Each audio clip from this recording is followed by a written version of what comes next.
Braccialetti gialli, un simbolo ma anche un impegno che gli eventuali eletti al Consiglio Comunale di Agrigento delle liste che appoggiano il candidato a sindaco Lillo Firetto intendono assumere rinunciando al gettone di presenza per i lavori nelle commissioni consiliari, un segnale di discontinuità con la consigliatura uscente travolta dallo scandalo Gettonopoli al centro di un'inchiesta della Procura di Agrigento che potrebbe riservare clamorosi sviluppi.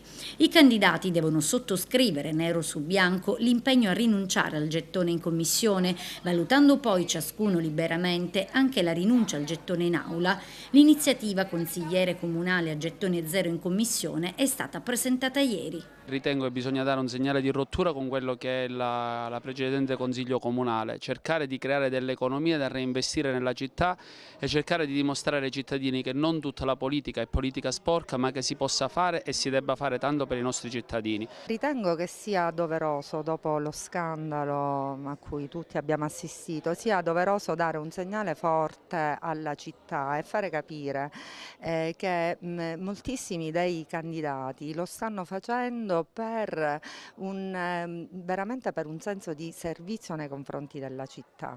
E sto aderendo all'iniziativa consigliere comunale a gettone zero per dare una svolta ad Agrigento e dare un segnale forte ai cittadini. Mi piace sottolineare che è un'iniziativa aperta a tutti coloro che si candidano. Noi siamo soli promotori, ma vorremmo che fossero tutti a partecipare, che sia un segno di una politica che cambia.